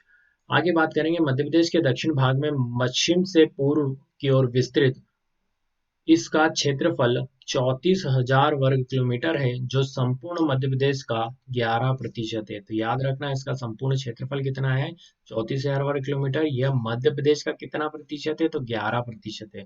ठीक, अब इसका निर्माण किन चट्टानों से हुआ, तो इसका जो निर्माण हुआ है वो बेसाल्ट क्रम की चट्टानों से हुआ है। बेसाल्ट चट्टानें अर्थात ये जो लावा पृथ्वी से बाहर आकर जमता है तब किन चट्टानों का निर्माण होता है, तो बेसाल्ट या आग्नेय चट्टानों का निर्माण होता है। ये तो याद रखना, जो पृथ्वी का मैग्मा या लावा होता है जब बाहर आकर जमता है तो किस चट्टानों का निर्माण होता है, बेसाल्ट चट्टानों का निर्माण होता है। इस क्षेत्र में ग्रेनाइट और क्वार्ट्जाइट निक्षेप भी पाए जाते हैं। ठीक है, ये रूपांतरित रूप होता है। बेसाल्ट चट्टानों का रूपांतरण किसमें हो जाता है, ग्रेनाइट और क्वार्ट्जाइट में हो जाता है। आगे बात करेंगे संबंधित जिलों की कि इस क्षेत्र में कौन कौन से जिले हैं। तो इस क्षेत्र में कौन कौन से जिले हैं, देखते हैं। अलीराजपुर, पश्चिम से पूर्व की ओर देखते हैं तो अलीराजपुर, बड़वानी, खरगोन, खंडवा, बुरहानपुर, हरदा, होशंगाबाद, बैतूल, छिंदवाड़ा, सिवनी, मंडला और बालाघाट। तो अगर हम बात करें सतपुड़ा मैकाल पर्वत श्रेणी की तो वहां पर कौन कौन से जिले शामिल है, तो ये जो जिले हैं ये समस्त क्षेत्र में यह समस्त जिले इस क्षेत्र में शामिल किए जाते हैं। आगे बात करेंगे यहाँ की जलवायु की, तो यहाँ भी मानसूनी प्रकार की जलवायु पाई जाती है। बात करें तो संपूर्ण मध्य प्रदेश में लगभग कौन सी जलवायु पाई जाती है, मानसूनी प्रकार की जलवायु पाई जाती है। इस क्षेत्र में भी आपको क्या मिलेगा, गर्मी में साधारण गर्मी और ठंड में आपको ठंड देखने को मिलेगी। आगे बात करेंगे वर्षा की, तो इस क्षेत्र में 125 से 150 सेंटीमीटर औसत वर्षा होती है। ठीक, अधिक वर्षा का स्थान है। क्यों है अधिक वर्षा, तो यहाँ पर पड़ते हैं सतपुड़ा मैकाल पर्वत श्रेणी, तो बादल यहाँ आकर टकराएंगे पर्वतों से और वर्षा करेंगे, इसलिए यहाँ वर्षा की मात्रा कैसी होती है, अधिक होती है। मिट्टी की बात करें तो यहाँ पर छिछली काली मिट्टी पाई जाती है। पर्वतों पर इस पूरे क्षेत्र में विशेषकर देखा जाए तो मध्य प्रदेश के लगभग 48% भूभाग में आपको कौन सी मिट्टी देखने को मिलेगी, काली मिट्टी देखने को मिलेगी। काली मिट्टी के भी तीन क्षेत्र हैं, विशेषकर मालवा का पठार, फिर नर्मदा सोन घाटी और तीसरा कौन सा है, सतपुड़ा मैकाल श्रेणी। जो मालवा का पठार है वहाँ साधारण काली मिट्टी देखने को मिलती है, जबकि नर्मदा सोन घाटी में पानी की उपलब्धता के कारण उसका रंग गहरा काला हो जाता है। जब पर्वतों में चट्टान और कंकड़ पत्थरों की उपस्थिति के कारण इस मिट्टी का रंग कैसा हो जाता है, छिछला काला। आगे बात करेंगे इस क्षेत्र की प्रमुख फसलों की, तो यहाँ पर होती है कपास की खेती, चावल की खेती, गेहूं की खेती, ज्वार और अलसी की खेती। आगे बात करते हैं खनिजों की, तो यहाँ पर प्रमुखतः कौन कौन से खनिज है, यहाँ पाया जाता है मैग्नीज। और मैग्नीज आपको कहाँ मिलेगा, मैग्नीज मिलता है बालाघाट में। याद रखना मैग्नीज कहाँ पाया जाता है, बालाघाट में, यहीं से उत्खनित किया जाता है। और मध्य प्रदेश में सर्वाधिक मैग्नीज और तांबे का भंडारण आपको कहाँ मिलता है? बालाघाट में। इसीलिए मध्य प्रदेश की मैग्नीज नगरी किसे कहा जाता है? तो विशेष तथ्य क्या है हमारे लिए? मध्य प्रदेश की मैग्नीज नगरी। मैग्नीज नगरी किसे कहा जाता है? वो कहा जाता है बालाघाट को। ठीक, ये याद रखना। और यहाँ पर भी कहाँ मिलेगा आपको मैग्नीज? भारवेली की खान में। कहाँ मिलता है? भारवेली की खान में। ठीक, और इसके अतिरिक्त कुछ मैग्नीज आपको कहाँ और मिलेगा? छिंदवाड़ा में भी मिलेगा। इसके अलावा कोयले की बात करें तो कोयला आपको कहाँ मिलेगा? बैतूल के पाथरखेड़ा में। ठीक, तो कोयले के भंडारण कहाँ में देखने को मिलते हैं? तो बैतूल के पाथरखेड़ा में। यह है बैतूल जिला, यहाँ मिलता है इस क्षेत्र का कोयला भंडार। इसके अलावा बात करेंगे ग्रेफाइट की, तो ग्रेफाइट भी आपको कहाँ मिलेगा? बैतूल में ही मिलता है। ग्रेफाइट का प्रयोग कहाँ होता है? तो पेंसिल बनाने में होता है, स्नेक के रूप में होता है मशीनों में। ठीक है, और इसे कैसे याद रख सकते हैं? तो अगर आप तूल दोगे किसी भी चीज को तो फाइट क्या होगी? बढ़ेगी, है ना? तो अगर आप किसी भी चीज को तूल देते हैं तो फाइट क्या होती है? बढ़ती। तो ग्रेफाइट का भंडारण और उत्पादन कहाँ हो रहा है? बैतूल में। आगे बात करें बॉक्साइट की, तो बॉक्साइट आपको कहाँ मिलेगा? बालाघाट और मंडला जिलों में। तो ये है बालाघाट जिला, यहाँ पर बॉक्साइट देखने को मिलता है, और मंडला जिलों में। आगे बात करें उद्योगों की, तो उद्योगों में यहाँ पर प्रमुख उद्योग कौन से होंगे? तो यहाँ पर भी वनों का आच्छादन अच्छा खासा है, इसीलिए यहाँ पर भी कागज उद्योग प्रमुख है। और यहाँ पर कागज उद्योग कहाँ पर है सर्वाधिक? तो आपको यहाँ पर मिलेगा नेपा नगर। अब ये नेपा नगर कहाँ स्थित है? तो नेपा नगर स्थित है बुरहानपुर में। याद रखना, बुरहानपुर जिले में स्थित है नेपा नगर, जहाँ पर स्थापित की गई है कागज उद्योग। और 1954 में सबसे पहले मध्य प्रदेश का जो बिजली घर, ताप विद्युत बिजली घर स्थापित किया गया था, वो कहाँ स्थापित किया गया था? नेपा नगर में ही किया गया था, जिसका नाम क्या है? चांदनी। तो यह विशेष तथ्य है, इसे जरूर याद रखना। मध्य प्रदेश का पहला ताप विद्युत ग्रह 1954 1954 में कहाँ स्थापित किया गया था? नेपा नगर में ही स्थापित किया गया था, जिसका नाम क्या है? चांदनी। क्यों स्थापित किया गया था? तो इस जो कागज मिल है, इसको चलाने के लिए बिजली की आवश्यकता होगी, तो उसी के उत्पादन के लिए इस ताप विद्युत ग्रह को इस नेपा नगर में स्थापित किया गया था। ये नेपा नगर कहाँ है? तो किस जिले में है? तो बुरहानपुर जिले में। उस समय इस जिले का नाम क्या हुआ करता था? खंडवा हुआ करता था, क्योंकि खंडवा का ही भाग हुआ करता था बुरहानपुर। ठीक, और यह जो नेपा नगर में कागज बनाया जाता है, ये किस प्रकार का कागज है? तो यह अखबारी कागज है। तो ये याद रखना किस प्रकार का कागज है, यह एक अखबारी कागज कारखाना है। ठीक, इसके अलावा ताप विद्युत गृह जिसकी चर्चा हम कर चुके हैं 1954 में, चांदनी नामक ताप विद्युत गृह, मध्य प्रदेश का पहला ताप विद्युत गृह कहाँ स्थापित किया गया था? नेपा नगर बुरहानपुर। सतपुड़ा मेकाल पर्वत श्रेणी के पर्यटन क्षेत्र की बात करेंगे तो यहाँ पर प्रमुख पर्यटन क्षेत्र के रूप में है कान्हा किसली राष्ट्रीय उद्यान। यह मध्य प्रदेश का सबसे पुराना राष्ट्रीय उद्यान भी है। 1934-35 में इसे स्थापित किया गया था। ठीक, तो यह मध्य प्रदेश का सबसे पुराना राष्ट्रीय उद्यान है। और बात करें ये किस जिले में आता है, तो यह कहाँ है? मंडला जिले में। तो याद रखना, कान्हा किसली राष्ट्रीय उद्यान किस जिले में स्थित है? मंडला जिले में। अब इसे याद रखने की एक और ट्रिक है कि कान्हा कान्हा जी का जो बचपन का नाम हुआ था कृष्ण कन्हैया। और कृष्ण कन्हैया की एक क्या हुआ करती थी? मंडली हुआ करती थी। और यह मंडली क्या करती थी? तो यह मंडली माखन चुराने का काम करती थी। तो याद रखेंगे, भगवान कृष्ण से, कृष्ण कन्हैया से बनेगा हमारा मंडली। क्यों? क्योंकि वो होती थी मंडली, माखन चुराने का काम करती थी, तो मंडली से क्या बन जाएगा? मंडला जिला। तो विशेष तरह हम याद रख सकते हैं कान्हा किसली राष्ट्रीय उद्यान कहाँ है, किस जिले में है? तो ये मंडला जिले में। इसके बाद बात करेंगे पेंच राष्ट्रीय उद्यान की। तो पेंच राष्ट्रीय उद्यान आपको कहाँ मिलेगा? सिवनी और छिंदवाड़ा जिलों के मध्य मिलेगा। तो यहाँ पर है पेंच राष्ट्रीय उद्यान, इस क्षेत्र में सिवनी और छिंदवाड़ा जिलों के मध्य में। ठीक, इसके बाद हम बात करें धूपगढ़, पंचमढ़ी। और पंचमढ़ी जाना जाता है अपने ग्रीष्मकालीन राजधानी के रूप में। तो मध्य प्रदेश की ग्रीष्मकालीन राजधानी कौन सी है? पंचमढ़ी। इसके अलावा मध्य प्रदेश का एकमात्र हिल स्टेशन कौन सा है? पंचमढ़ी है। और ये किस जिले में स्थित है? तो ये होशंगाबाद जिले में स्थित है। यह भी विशेषकर मध्य प्रदेश का एक महत्वपूर्ण पर्यटन स्थल है। किस क्षेत्र से? सतपुड़ा क्षेत्र से।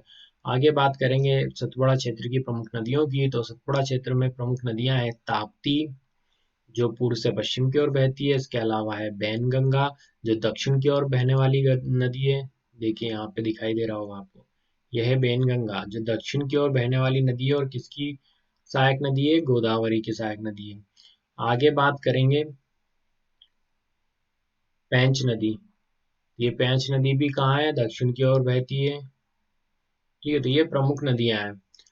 ताप्ती नदी की बात करें तो ताप्ती को सूर्यपुत्री भी कहा जाता है। ठीक, और इसका उद्गम कहाँ से होता है? तो बैतूल के मुल्ताई से। कहाँ उद्गम होता है? बैतूल के मुल्ताई से इसका उद्गम होता है और ये पूर्व से पश्चिम की ओर बहती है और ये नर्मदा नदी के समानांतर बहती है। ठीक, याद रखना, नर्मदा के समानांतर बहती है। यह भी 3 जिलों से होकर गुजरती है। कौन कौन से? तो मध्य प्रदेश, महाराष्ट्र और गुजरात, 3 राज्यों से होकर गुजरती है और अंत में कहाँ चली जाती है? अरब सागर में अपना जल गिराती है। यह भी नदी याद रखना, यह नदी भी कहाँ बहती है? तो भ्रंश घाटी में बहती है और क्या बनाती है? एस्चुरी बनाती है। तो ढलानों पर बहने के कारण तीव्र वेग से बहती है और डेल्टा ना बनाकर क्या बनाने का काम करती है? एस्चुरी बनाने का काम करती है। तो याद रखना, मध्य प्रदेश की पश्चिम की ओर बहने वाली दूसरी सबसे बड़ी नदी है और नर्मदा के समानांतर बहती है। ये विशेष तथ्य इसके बारे में जरूर याद रखना। और दूसरा क्या बताया था इसके बारे में कि इसे क्या कहा जाता है? सूर्यपुत्री भी कहा जाता है। और अन्य तथ्य भी इसके बारे में हम चर्चा करेंगे, लेकिन वो कब करेंगे? नदियों में। जब हम नदियां पढ़ेंगे विशेष तौर पर, तब हम इनकी और चर्चा करेंगे। तो यहाँ पर आपको चित्र में दिख रहा होगा कान्हा राष्ट्रीय उद्यान। कान्हा किसली राष्ट्रीय उद्यान? मध्य प्रदेश और भारत का पहला राष्ट्रीय उद्यान है जिसका अपना एक शुभंकर है और उसका नाम है भूरसिंह द बारहसिंगा। जो बारहसिंगा यहाँ पर विशेष हिरण प्रजाति के जो मृग पाए जाते हैं, उन्हीं के नाम पर यहाँ पर एक शुभंकर या मस्कट बनाया गया है जिसका नाम क्या है? भूरसिंह द बारहसिंगा। और ऐसा करने वाला भारत का यह एक पहला टाइगर रिजर्व और पहला राष्ट्रीय उद्यान बन चुका है। ठीक है, और आगे देखेंगे पेंच नेशनल पार्क। पेंच नेशनल पार्क कहाँ स्थित है? सिवनी छिंदवाड़ा के मध्य। इसकी भी चर्चा करेंगे हम आगे जब हम राष्ट्रीय उद्यान पढ़ेंगे। और यह है नेपा नगर पेपर मिल। ठीक, ये कहाँ है? बुरहानपुर जिले में। और बुरहानपुर जाना जाता है अपने उद्यानों के लिए। तो याद रखना, बुरहानपुर किसके लिए जाना जाता है? मध्य प्रदेश की उद्यान नगरी के रूप में जाना जाता है, बगीचों की नगरी या बागान नगरी के रूप में जाना जाता है। और यहाँ पर सर्वाधिक केलों का उत्पादन होता है और इसे दक्षिण का प्रवेश द्वार भी कहा जाता है। ये सारे तथ्य किससे संबंधित है? बुरहानपुर से। बार बार रिवाइज कराऊंगा मैं आपको, जिससे आपको हमेशा याद होता रहे, कोई चीज आप भूले ना, स्किप ना करें अपने दिमाग से। यह है धूपगढ़ की चोटी। तो याद रखिए, ये धूपगढ़ की चोटी है, 1350 मीटर ऊंची है, मध्य प्रदेश की सबसे ऊंची चोटी है और किस पर्वत पर है? महादेव पर्वत पर स्थित है। और ये महादेव पर्वत किस श्रेणी में है? तो यह है सतपुड़ा। सतपुड़ा मैकाल पर्वत श्रेणी। तो यह प्रश्न आ चुका है 2000 जो 18 की एमपीपीएससी प्री हुई थी उसमें यह आ चुका है कि जो धूपगढ़ चोटी है वो किस पर्वत पर स्थित है या किस पर्वत श्रेणी में स्थित है? तो महादेव पर्वत। और श्रेणी कौन सी है? सतपुड़ा। आगे हम बात करेंगे सतपुड़ा क्षेत्र के विशेष तथ्यों की। तो यहाँ देखेंगे सबसे पहले मध्य प्रदेश का पहला बायोस्फीयर रिजर्व। अगर हम बात करें मध्य प्रदेश के पहले बायोस्फीयर रिजर्व की, तो यह बनाया गया था पंचमढ़ी। ठीक है, कब बनाया गया था? तो यह बनाया गया था वो 1999, 1999 में पहली बार पंचमढ़ी को बनाया गया था पहला बायोस्फीयर रिजर्व। जी, और ये किसके द्वारा बनाया गया था? यूनेस्को द्वारा बनाया गया था, United Nation Educational Scientific and Cultural Organization, UNESCO द्वारा। इसका मुख्यालय कहाँ है? पेरिस में है। पेरिस किसकी राजधानी है? फ्रांस की राजधानी है। ठीक है, उसी के द्वारा यह जो बायोस्फीयर रिजर्व है पहला बनाया गया था पचमढ़ी में। दूसरे की बात करें तो दूसरा बायोस्फीयर रिजर्व जो घोषित किया गया है वो किया गया है अचानक मार को। अचानक मार। और ये अचानक मार कहाँ है? तो ये अमरकंटक में है। अमरकंटक। अमरकंटक कहाँ है? अचानक मार तो आपको यहाँ मिलेगा ये अचानक मार, मध्य प्रदेश और छत्तीसगढ़ बॉर्डर पर। ठीक है, तो यह बनाया गया 2005 में। तो यह मध्य प्रदेश का दूसरा बायोस्फीयर रिजर्व है। अब 2009 में मध्य प्रदेश का तीसरा बायोस्फीयर रिजर्व घोषित किया गया, वो घोषित किया गया पन्ना को। ठीक, याद रखना, महत्वपूर्ण तथ्य है, 2009 में पन्ना को मध्य प्रदेश का तीसरा बायोस्फीयर रिजर्व घोषित किया गया। तो वर्तमान में मध्य प्रदेश में कितने बायोस्फीयर रिजर्व है? 3 है। पहला है पंचमढ़ी 1999 में। दूसरा है अचानक मार 2005 में। मध्य प्रदेश छत्तीसगढ़ के मध्य है, जिला है अनूपपुर। और तीसरा है पन्ना, जो 2009 में घोषित किया गया। तो ये विशेष तथ्य हो गए हमारे। मध्य प्रदेश में सर्वाधिक वर्षा इसी क्षेत्र में होती है। ठीक, तो मध्य प्रदेश में सर्वाधिक वर्षा अगर आपको देखना है तो वो आपको यहाँ होशंगाबाद के जो पंचमढ़ी है यहाँ होती है। और यहाँ कितनी वर्षा होती है? 199 सेंटीमीटर। तो यहाँ दर्ज की गई है 199 से लेकर 220 सेंटीमीटर तक वर्षा दर्ज की गई है। तो मध्य प्रदेश की सर्वाधिक वर्षा कहाँ होती है? पंचमढ़ी में होती है। इसके बाद बात करेंगे तो नर्मदा एवं ताप्ती नदी के बीच यह पर्वत श्रेणी स्थित है। तो अगर सतपुड़ा मेकाल पर्वत की बात करें तो ये किन दो नदियों के मध्य स्थित है? तो यह स्थित है नर्मदा, जो इस प्रकार से बहती है, और ताप्ती नदियों के मध्य। तो नर्मदा और ताप्ती नदियों के मध्य कौन सी पर्वत श्रेणी स्थित है? तो यह स्थित है सतपुड़ा मेकाल पर्वत श्रेणी, इस प्रकार से स्थित है। तो सतपुड़ा मेकाल पर्वत श्रेणी के उत्तर में कौन सी नदी है? नर्मदा। और दक्षिण में कौन सी है? ताप्ती। इस प्रकार के प्रश्न पूछे जाते हैं, तो ये याद रखना है हमें। ठीक, तो नर्मदा और ताप्ती नदी के बीच यह पर्वत श्रेणी जल विभाजक का कार्य करती है। ठीक है, आगे बात करेंगे जनजातियों की। तो इस क्षेत्र में पाई जाती है प्रमुख तौर पर कोरकू जनजाति, बेगा जनजाति, गोंड और भारिया जनजाति। तो गोंड के बारे में आपको कई बार बता चुका हूँ, यह भारत की सबसे बड़ी जनजाति है तथा मध्य प्रदेश की दूसरी बड़ी जनजाति है। बेगा की बात करें तो बेगा और भारिया, ये दोनों ही मध्य प्रदेश की अति पिछड़ी जनजाति है। ठीक है, और बेगा कहाँ पाई जाती है? तो बेगा जनजाति आपको मिलेगी मध्य प्रदेश के पूर्वी भाग में। तो यह जो क्षेत्र है जिसमें क्या क्या शामिल है? शहडोल, डिंडोरी, मंडला, बालाघाट और सिवनी, इन क्षेत्रों में आपको कौन सी जनजाति मिलेगी? बेगा जनजाति का क्षेत्र। और भारिया की बात करें तो भारिया जनजाति जो है आपको मिलेगी छिंदवाड़ा के पातालकोट में। तो छिंदवाड़ा के पातालकोट में आपको कौन सी जनजाति मिलती है? भारिया जनजाति। यह आज भी आदिम जो जीवन होता है, वनवासी जीवन होता है, वह व्यतीत कर रही है। तो ये मुख्य धारा से अभी क्या है? कोसों दूर है, बहुत पिछड़ा इलाका माना जाता है ये पातालकोट। कहाँ पर? छिंदवाड़ा जिले में। ठीक, इसके अतिरिक्त जो बात करेंगे कोरकू जनजाति के, तो कोरकू जनजाति मध्य प्रदेश के सतपुड़ा पर्वत क्षेत्रों में पाई जाती है। और इसमें जो मुख्यतः जिले हैं वो कौन कौन से हैं? होशंगाबाद, बैतूल, छिंदवाड़ा, इन जिलों में यह कोरकू जनजाति है। इसके अलावा सिवनी, इन जिलों में यह कोरकू जनजाति विशेष तौर पर पाई जाती है। तो यहीं हमारा यह टॉपिक समाप्त होता है। आगे हम नए टॉपिक के साथ आपसे फिर मुलाकात होगी।